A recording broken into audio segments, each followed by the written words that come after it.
Hey everyone, got another motherboard review here for you from MSI. This is the B760 chipset motherboard intended for 12th and 13th generation Intel CPUs. Had to actually get my hands on the DDR4 variant over here. As you can see, DDR5 was a little hard to find across a couple of vendors here. Either there or there's a delay of a couple of weeks, and thought, well, just go ahead and get the DDR4 variant for the time being, just for testing purposes. So let's go ahead and get this unboxed, packed into a computer, and probably do a little bit of a BIOS overview. So let's go ahead and hit it.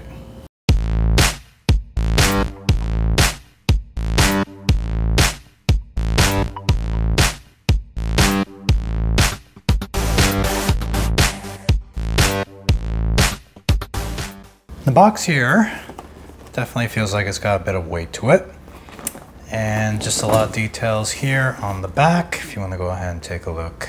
Here, 2.5G LAN, very standard these days for these motherboards and chipsets coming out over the last 2 or 3 years. And very useful here, we do have the entire layout of your I/O shield in the back, all the ports and everything you have there. User manual QR code, so this board probably does not have a printed little booklet, but no problem, you can go ahead and scan that QR code and download the PDF version of your instruction manual for your board. Let's go ahead and get this open here. We got the box in a box container here, one box holding the entire motherboard. As I said, definitely does have some weight to it, which is to be expected. I'll go ahead and move that over. And over here you can see we have a couple little cables. Actually, just barely any. Looks like we have one USB, it's a SATA cable. Usually used to be a dual SATA cable here, but now it's just one. We have our Wi-Fi Bluetooth antennas here that connect to the back of the board. A couple little stickers here and cable labels if you plan to use them. Quick installation guide, which probably just have a couple little things just for a quick reference. And some EU regulatory notices right there. I'm not sure that's even useful at all. So as I said, no manual here. Let's go ahead and move this over and get our motherboard out. Always try to be really careful with these anti-static bags. You definitely don't want to just rip them off. You want to try to preserve it for reuse, and I definitely do plan to reuse this to store away another motherboard, or even this one day in the future.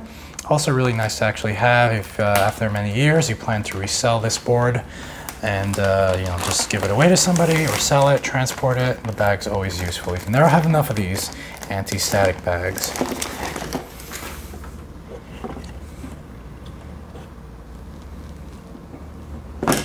And there's our board.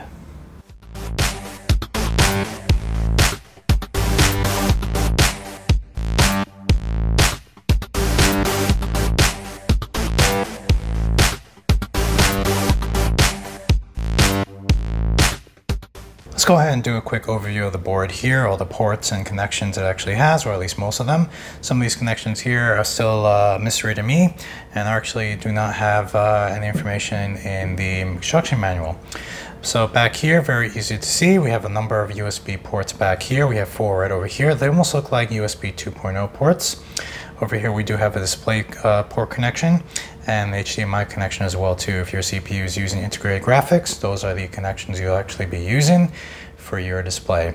And to the right of that we have 4 USB 3.0 connections right there. Looks like probably 3.1 to be honest. Just above there we do have an Ethernet port, 2.5G, becoming the standard these days with all these new motherboards as well. To the right of that we have one USB-C connection. And to the right of that, we have the antenna connection for the Wi-Fi and Bluetooth as well. Moving on there, we do have all the audio connections as well. The red one there is your standard stereo connection, left and right. Just below there, we do have an optical connection as well too. And also, additionally, we have all the connections for surround sound included there as well too. So all the ports back here, very useful, and looks like, just looking over again, looks like we have a total of about 9 USB ports here, including the USB-C. Going over all the familiar connections here that are really used on an everyday basis, right over down here on the bottom of the motherboard, all the way to the left, we have the standard front panel audio connection for your stereo or headphone and mic connection. This connection is very legacy and classic. Not many times you actually use it. You may plug it in, but you may not even use the connection at all, since most audio devices are either Bluetooth wireless or just using USB connection to some degree. Just to the right of that, looks like we have two RGB connections, one 4-pin and one 3-pin, if you'll be using that, to actually light up your case and everything around the motherboard as well. To the right of that, looks like we have two 4-pin fan connections. Sorry for the fuzziness there. And both of them appear to be system fan connections, so you can use your 3 or 4-pin fans down there, which you can control through the BIOS or basically some monitoring software as well too. Some extra connections there as well too. I believe one of them is has to do similar to a chassis intrusion, perhaps, but some of these connections actually do not have much information in the manual. Further to the right, we have two legacy 2.0 USB front panel connections, which you can actually use to connect USB 2.0 ports in the front if you have some. Are there still cases that actually have those? Well, if you have an old case, you might actually have one to use, and those are actually still useful. As I mentioned in other video reviews as well, some components in here do use these for basically monitoring utilities and software such as power supplies, voltage, and other little useful things like that. So you never know, you may actually need one. Moving along further to the right, looks like right over here we do have our Thunderbolt connection for front panel. So Intel motherboards usually have this connection here. Feel free to connect it. If your case does have a front panel Thunderbolt connection right there, it looks pretty much like USB-C, or you're planning to connect one in the back to actually utilize a port in the back as well. Further to the right, looks like we have our front panel connections there. Always an experience to actually use those. This 4-pin here appears to be the speaker, PC speaker, which is not really used either. Another legacy connection here, and all your front panel connections such as a reset, hard drive indicator, power on, and power switch are actually all over here. Not to be missed here, we actually have our TPM connection here. If you're going to be connecting an external TPM chip, this will be your connection right over here. This motherboard does have a built-in TPM, as said on the box itself, and I'll definitely jump into that very briefly when I do the BIOS overview as well. Further to the right, we have our 4 US SATA connections right over here. Total of 4 SATA connections. Most motherboards actually previously used to come with 8 to 6 and now dropping down to 4, just basically because these connections are not really used anymore. They're more legacy, and we are using NVMe drives with no optical, possibly one mechanical hard drive to use as well. Further to the right, further up on the motherboard itself as well, we do have our front panel USB-C connection right over there. So feel free to connect that as well. And to the right, we have our USB 3 front panel connection also available as well there too. Here's a familiar one right over here. We do have our 24-pin power supply connection, and that's basically been the standard for many years. It was previously a 20-pin and upgraded to 24-pin sometimes in 2002, 2004, who knows when, and it's basically never changed since. The only different power connections you see on motherboards are from branded computers like Dell, HP. Some of their computers use proprietary power connections for the motherboard. And since we actually have it there in view, we do have our 4 DIMM slots for memory. And I'll be using 2 DIMM slots here for dual channel. And that's basically going to be this one right over here and this one here. Just a little above the power supply connection, we do have 2 additional 4-pin system fan connections right over here. And it looks like a pair of 2 more 4-pin fan connections here as well too. It appears one of them appears to be a dedicated pump fan connection, and one of them is for your CPU as well. So feel free to plug those in appropriately when you actually need them. And feel free to definitely use, I highly recommend it to use the correct connection, otherwise the motherboard will begin to freak out, thinking there's a fan failure on your CPU or your pump, and basically throttling all the fans to high speed. We do have our big heatsink here right above the CPU socket, which I'll get into in just a moment. Further to the right there, we do have our dual 8-pin CPU power connections right over here. As I mentioned before in other videos, it's usually just only needed to actually connect one of them, one 8-pin connection right there. But feel free to go ahead and connect both of them if you want to. It's really, the additional ones are really just for CPU overclocking, where the power usage on your CPU is going to be greater than what's actually been intended. So you do have that option there as well. And looking right over there, we do see the entire heatsink connected to the backplate I/O shield, where all your rear connections there for your computer actually are. So already built in, which is very useful, because sometimes pretty sure everyone's actually forgotten to put that backplate during a computer build sometime previously over the years. Right there, the very important connection there, the socket, the 1700 socket for your 12th and 13th generation Intel CPUs. It's a pinless socket, so basically well, not pinless socket, you see pinless CPUs connecting to your pinned motherboard here, thus the little plastic protection right over there. Further down, we do have our main primary NVMe connection, M2 connection right there for your fast SSD drives. That will go right under this little heatsink right over here, which I'll go ahead and remove just to demonstrate it there for you. Just below that, we do have our PCI Express slot, so feel free to connect your primary video card right there. Further down, we do have an additional PCI Express slot. Go ahead and connect any other secondary connections there. Further down, we do have another NVMe M2 socket heatsink. So it looks like there's actually 2 drives over here. Very useful to MSI to actually go ahead and mark these 2 and 3, just in case you're wondering where another particular slot is. It's kind of hard to tell there's actually 2 slots, but just experience, even without these numbers here, I can just tell this is probably going to house 2 slots as well. And further down, just down there, just hiding below the number 2 is an additional PCI Express X1 slot. Really looking forward to seeing how the motherboard performs here and how the build goes. Always been very excited to use this form factor motherboard build. So let's go ahead and get started and jump into the entire build process as much as I possibly can. Just a quick walkthrough, and then we'll jump into a BIOS walkthrough as well too. So let's go ahead and hit it.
Alright everyone, looks like that build has been completed.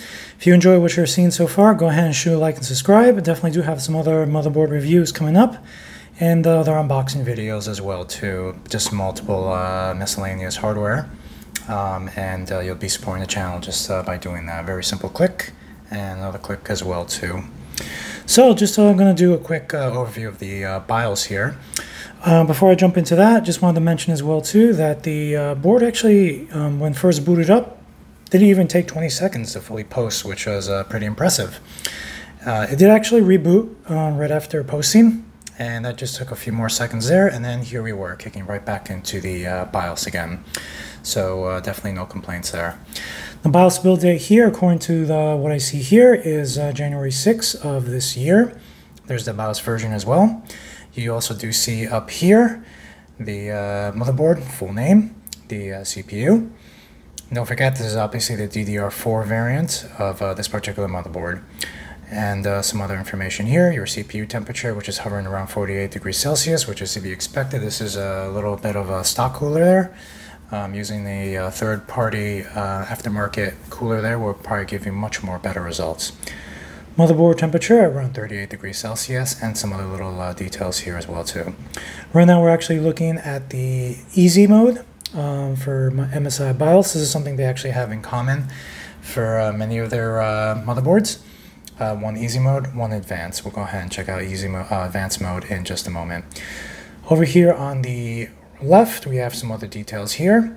The current time and date, which is may or may not be right or wrong. Looks like it actually is. Happy Independence Day. Looks like July 4th right over here. CPU speed, DDR4 speed, which is actually meant to run at this speed. I do have better memory, but for the time being I just use some basic generic memory for this review here. Below here, not that being said, if the memory did actually have some XMP profiles, you'll actually see those options lit up here that you can actually go ahead and click on.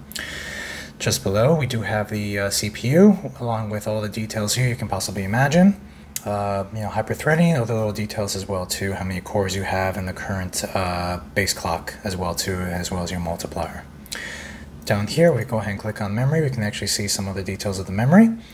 You can see that I'm using the two DIMM slots over here, 8 gigabytes each for a total of 16, running at this speed. Below here, you have, if you had some XMP profiles, you will see the full details of those profiles here, the speeds and all the little clock speeds and everything, along with the DRAM frequency as well. Moving on to storage, if you actually had some NVMe drives installed in your M2 slots or SATA ports up here, you'll see all that information over here. You did probably see me in the video putting a Samsung 970 SSD. I was just doing that just to demonstrate where the drive would actually go in the very primary slot, but I'm actually not using that drive for this this build right over here. Moving on to fan speed, you can actually see some little control here over the fan speeds and CPU system fan speeds and CPU fans with a little bit of a chart here compared to the temperature. Basically a little delta configuration right over here. You can see some details here, and you can manipulate some stuff here, but I'm actually going to show you a better place to manipulate that in just a moment. Under help, looks like we have some hotkeys here that you can immediately click on to jump into that particular section of the BIOS as well too. There's also a way to actually customize hotkeys, which I'll get to that in just a moment. Below here we have the mFlash button, which will immediately reboot the computer and take you to the mFlash BIOS utility. Just have a USB thumb drive ready to, if you're going to go engage in this particular area, if you want to go ahead and update the BIOS on this particular motherboard, which is always a good idea. Both Intel and AMD over the last 6 months or so, I had a little issue with temperatures or clock speeds, voltage related stuff, and it's a good idea to go ahead and get that up to date as well. I'm going to go ahead and just click on New. Under favorites, this is where you can go ahead and set up some preferred hotkeys. If there's a particular section in the BIOS you jump into quite a lot, you want to set up a hotkey, one of the F9 keys or so, then feel free to go ahead and do that right here. And one of my favorite sections here is the hardware monitor, where you can have much better control over fan speeds versus temperature. You can go ahead and manipulate these as well too. I only have one system fan connected at the moment, and you can actually go ahead and see once I bring this up, you'll see the fan speed begins to actually increase as well too. And the bottom, you have some very basic and other options here for your motherboard. You do have the option to disable or enable the onboard audio card. Here's the FTPM that's actually built in. You can feel free to go ahead and enable or disable this, which is very important for Windows 11. Unless, of course, you use that little bypass. CPU fan fail warning. If the fan actually fails, this thing will give you probably an audio beep or possibly even shut down on you. Just something to keep in mind. And some other options here as well too, such as LED control and etc. That is pretty much it for easy mode up here. Just a couple little buttons I want to actually go ahead and skip over. F12, if you want to actually take a screenshot of what you're actually seeing here for demonstration purposes for any reason, feel free to hit F12, but just be sure to have a USB thumb drive plugged in. I believe you actually hit it. It will tell you that there's actually no USB thumb drive plugged in and nothing will be saved. Up here, the little magnifying glass, you can actually go ahead and click on it to search for a particular option. I did go ahead and type in CPU. You can immediately see all these options here that are related to CPU. Let's see if I get anything when I type in Wi-Fi. Maybe not, but you get the gist of it.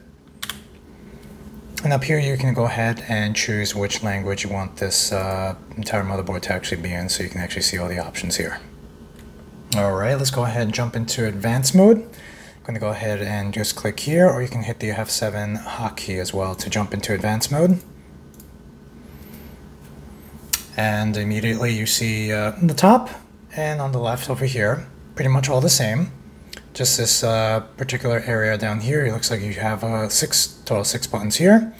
Once you click on each one, I'm going to click on settings, you'll see more thorough options for your motherboard.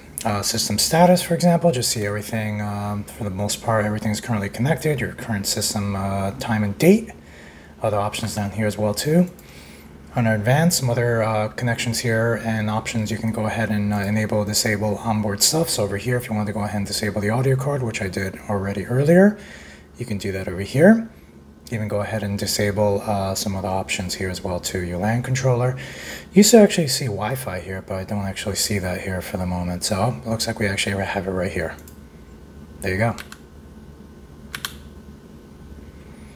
Intel Thunderbolt connection here to go ahead and enable or disable options with the onboard Thunderbolt connections. USB configuration, as you can see. Power management setup, and other options here as well too. Secure erase, very interesting. If you do have an SSD plugged in, you do have the option to use that utility there to go ahead and just wipe out and fully clean out the SSD drive. Jumping back into settings, we do have boot. Some options for booting up over here. And you can actually see all that. And down here, much better control of your boot priority devices. Very similar to this option up here that you can actually drag and drop stuff all over the place. But it seems like the same thing over here, very old-fashioned and legacy kind of way to go ahead and control what's going to boot up and what doesn't. Over here, we have an option for security. You can actually see there's that TPM option right over here, and other related options as well. You can see that's currently enabled by default. Feel free to go ahead and disable it if you don't need to use it at this time. Trusted intrusion, if you actually have that little connection on the motherboard for this particular feature here, feel free to go ahead and enable or disable it. And secure boot, go ahead and engage that if you want to use it. It's usually on by default anyway. And last, most basic motherboard function here, just save and exit. You do have the option to go ahead and just discard changes and just go ahead and reboot. Moving on to overclocking over here, just bear in mind that overclocking is a very serious tool right over here. If you don't know what you're doing, just might be better just to leave everything at default or just make very, very small changes. Small changes just like manually changing the memory frequency or enabling or disabling certain CPU options over here. But I definitely do not recommend you start meddling around with many features here. You could potentially damage hardware or just cause your computer not to boot up correctly anymore. You can see here there's a lot of options. One little option I usually like to jump into in the CPU is actually to go ahead and disable the basically turbo options on the motherboard for demonstration purposes. That usually causes the CPU core temperature to go down a little bit. I'll go ahead and leave it on for the time being. Memory is currently correct. Some other options down here, such as voltage and timing related. Down here we have M-Flash, which is basically the same flash utility to upgrade your BIOS as before. On the right side, we have overclocking profile, which you can go ahead and click on to actually save and back up overclocking profiles, or just save them on the motherboard. You also do have the option to go ahead and save them to a USB thumb drive. Very useful if you're going to go ahead and flash your BIOS, which settings are usually reverted right back to default. And you can immediately jump back in, use your USB thumb drive, and load your save profile. So you actually have to go ahead and individually start changing all those settings again, which can be a little bit tedious at some point. So you do have the option to go ahead and save and load from your USB thumb drive here. Hardware monitor, which I already covered before, but I'll just jump back into it. It's actually one of my favorite features here in MSI motherboard, being able to control these very well and see all the options as well too. And down here, it looks like we have a little beta runner option here. Between Intel and AMD motherboards, there's always different options here. So someone let me know if you actually see a setting here that you see on your motherboard, but not on this one in particular. So just something to keep in mind. That is pretty much it for advanced mode. Again, both easy mode and advanced mode share the same area up here. You do also see the boot priority, which actually didn't cover too much into detail. Feel free to go ahead and drag these around if you actually want to go ahead and just set your particular device to be your main boot drive. You actually see here I'm going to put hard drive and USB thumb drive. So a very easy way to actually go ahead and manipulate that. And of course, if you're going to be booting up from LAN at a point, feel free to go ahead and then put that there in the beginning. Alright, as I mentioned before, it's a good idea to actually have the BIOS up to date, particularly if there's been some changes either by Intel or AMD. So I'm going to go ahead and click on the M-Flash button right over here. It's going to tell you it's going to go ahead and reboot. And let's go ahead and jump into utility and update the BIOS. Alright, upon reboot, it does actually pick up my little USB thumb drive. Always a mystery why it shows up twice over here, but no big deal. Just go ahead and click on it. Go ahead and click on the folder you downloaded here once you unzipped it. And of course you can actually see here is our file. You can see the model names match. Whoops, sorry about that. The model names matched. Version is obviously different, and build dates. This one's actually from May, just some weeks back. And I'm going to go ahead and engage it. Immediately it's going to tell me that it's going to go ahead and update it. Keyboard and mouse will lock. And let's go ahead and skim through this and get back into the BIOS.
You may notice just right after the flashing of the BIOS and updating it to the latest version that I had in the thumb drive, it seemed to boot up into a particular mem test mode, which was a little irritating because once I rebooted it, it just went right back in.